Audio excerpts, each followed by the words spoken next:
Halo teman-teman, selamat datang di channel YouTube aku.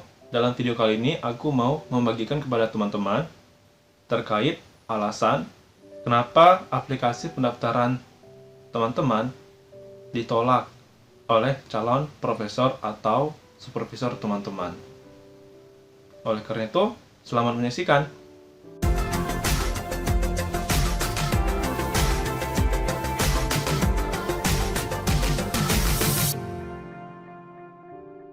Ketika mendaftar atau melamar suatu posisi S2 maupun S3, teman-teman seharusnya perlu untuk menghubungi seorang calon profesor atau supervisor untuk diterima sebagai mahasiswanya ketika berkuliah di kampus tertentu.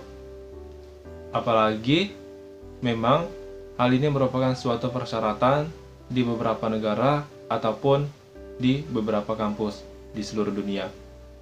Nah, di video kali ini aku akan membagikan kepada teman-teman alasan kenapa calon profesor atau supervisor teman-teman menolak teman-teman atau bahkan tidak menjawab permohonan email teman-teman ketika teman-teman mengontak calon profesor atau supervisor pilihan teman-teman. Nah, langsung saja. Yang pertama adalah calon profesor atau calon supervisor telah mendekati masa pensiun. Dalam hal ini, beliau tidak mungkin lagi menerima calon mahasiswa karena bisa jadi calon profesor atau supervisor teman-teman hanya memiliki waktu 2 tahun masa kerja. Apalagi jika teman-teman ingin menjadikan beliau sebagai calon supervisor atau profesor untuk pendidikan S3 yang membutuhkan waktu 3 tahun. Oleh karena itu, pastinya ini tidak akan memungkinkan terjadi.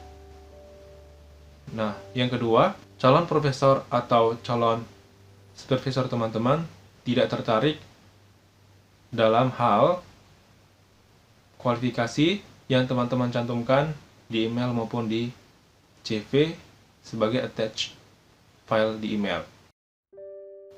Oleh karena itu, ketika memang calon profesor atau calon supervisor teman-teman tidak tertarik terhadap kualifikasi teman-teman, maka teman-teman harus mencari lagi calon profesor atau calon supervisor di kampus yang levelnya lebih bawah daripada calon profesor atau calon supervisor yang menolak teman-teman.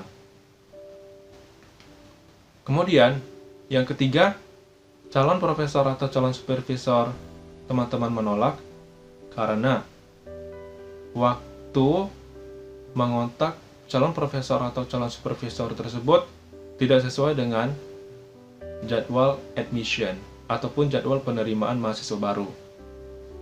Di sini ada 2 tipe calon profesor atau calon supervisor dalam hal menanggapi hal ini. Yang pertama, beliau akan menyimpan nama teman-teman ketika memang teman-teman mengontak calon profesor atau supervisor jauh-jauh hari sebelum masa penerimaan mahasiswa. Kemudian yang kedua, ada juga calon supervisor atau profesor teman-teman yang akan langsung menolak permohonan teman-teman sebagai ataupun untuk dijadikan dan sebagai mahasiswanya.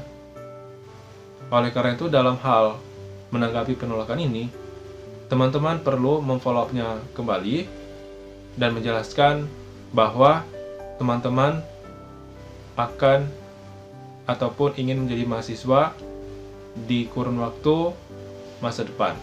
Jadi teman-teman harus merinci di dalam email.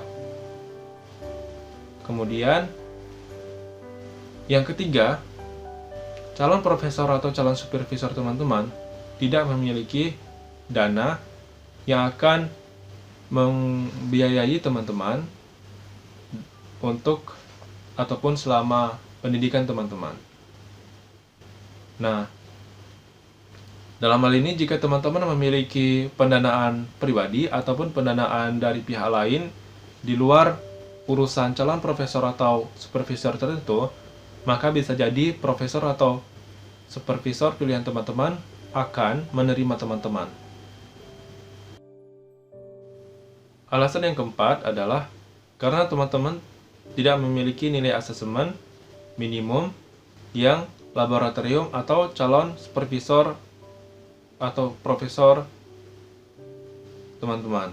Dalam hal ini, ada laboratorium atau calon profesor maupun supervisor yang memberikan nilai minimum asesmen kepada calon mahasiswanya agar calon mahasiswanya memenuhi target nilai tertentu agar bisa diterima sebagai mahasiswa di lab tersebut maupun sebagai mahasiswa oleh atau yang akan dibimbing oleh profesor maupun supervisor pilihan teman-teman. Yang kelima adalah calon profesor atau calon supervisor teman-teman telah memiliki anggota laboratorium yang telah penuh. Jadi di laboratorium tertentu memang ada batas maksimal keanggotaan di laboratorium tersebut. Jadi apabila keanggotaan tersebut sudah maksimal dan tidak bisa ditambah lagi, maka otomatis calon profesor atau supervisor teman-teman akan menolak teman-teman. Alasan yang keenam adalah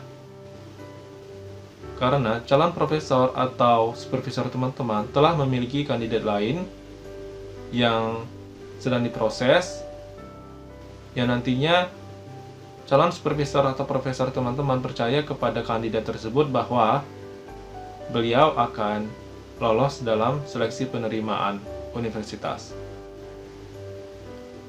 Alasan yang ketujuh, karena calon supervisor atau profesor teman-teman hanya memiliki proyek tertentu yang memang sudah tidak memerlukan anggota ataupun mahasiswa untuk menjalani proyek penelitian tersebut.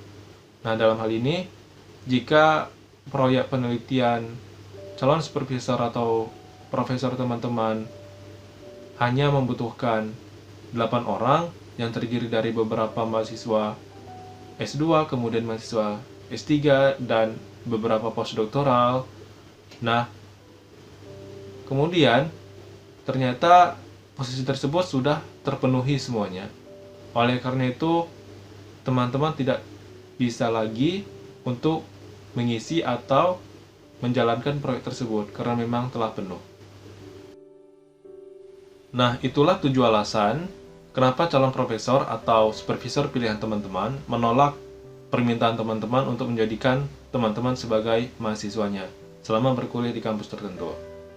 Video ini akan bermanfaat untuk teman-teman yang akan menghubungi calon profesor atau supervisor tertentu yang nantinya akan menjadi mahasiswa beliau untuk menjalankan pendidikan S2 atau S3 atau postdoktoral.